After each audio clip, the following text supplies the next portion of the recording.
Hello everyone, my name is Joseph J. Kaminski, and I'm a professor of political science and international relations in the Faculty of Business Administration here at the International University of Sarajevo. I was born and raised in Northwest Indiana, about 20 minutes south of Chicago city limits. As a kid, I was always into music, reading, and politics. I was also a pretty good tennis player at one point, playing on my high school's varsity tennis team all 4 years. After graduating high school in 2000, I attended Rutgers University in New Brunswick, New Jersey, where I completed a political science and philosophy double major and graduated with honors in 2004. A few years later, I completed my master's degree in political science at the City University of New York's Graduate Center, located across the street from the famous Empire State Building on Fifth Avenue. During that time, I got my first classroom teaching experience at the lovely Brooklyn College, where I taught for 3 years. Upon the completion of my master's degree, I had a decision to make. Should I pursue a PhD or should I join the Peace Corps? First, I thought I was going to actually choose the Peace Corps. I was accepted into the Peace Corps and was even scheduled to go to Uzbekistan, but eventually ultimately chose to do a PhD in political science at Purdue University in West Lafayette, Indiana. I completed my PhD in 2014 and soon found myself on the job market. I knew that I'd like to teach outside the United States, so I applied to many different universities and was ultimately offered a position here, where I began teaching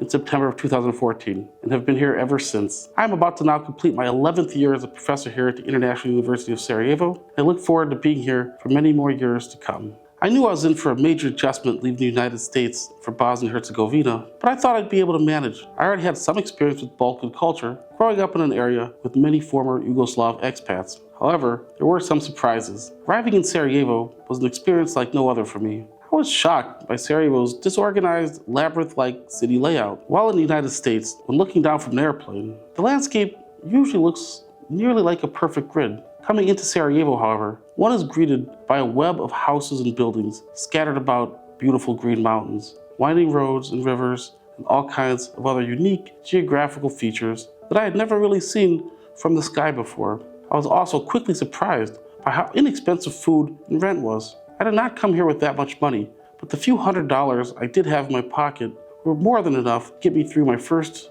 few weeks. The first meal I had in Sarajevo was a burek from a small shop in Dolac, Malta, cut from a larger pie, measured in grams, and then put on a scale. Again, this is something I'd never seen before. Needless to say, at this point, it is something I've had many times since. I find the city of Sarajevo to be fascinating. It is a city of history, art, religion, and culture. It truly is a unique city that has earned the title the Jerusalem of Europe. I found the people of Sarajevo to be warm and welcoming. They have a great sense of humor, and they also have a strong sense of honor. It did not take me long to adjust to life here. The fact that I've been here for nearly 11 years serves as a testament to this reality. If you are a student looking for an academically rigorous, yet culturally rich place to study, IUS is a hidden gem worth discovering. Structured like a US liberal arts college, our university offers an intensive face-to-face interactive undergraduate experience. Teaching and service are heavily emphasized at this institution. Coming from different countries across the world, our faculty is expected to regularly participate in workshops and teaching colloquiums in order to perfect classroom delivery skills. What I love about IUS is the blend of East and West, academically, culturally, and personally.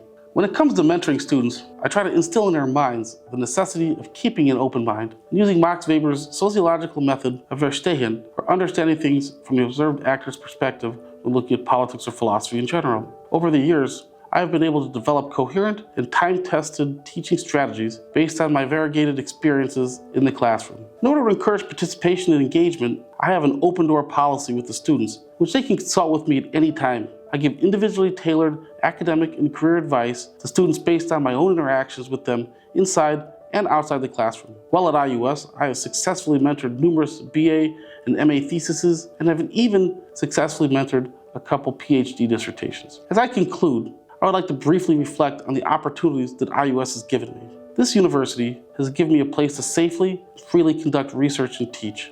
It has provided my family with the opportunity to build a life for ourselves. Of course, Bosnia does not have all the resources that the United States has, but this university does give faculty and students the resources they need to successfully get the job done. I encourage more of you to step outside your comfort zones, try something different, and come study here at the International University of Sarajevo. If you are ready for a university that challenges you academically, will welcome you with open arms, IUS might just be the place for you. I have built a life and career here, and maybe you can too.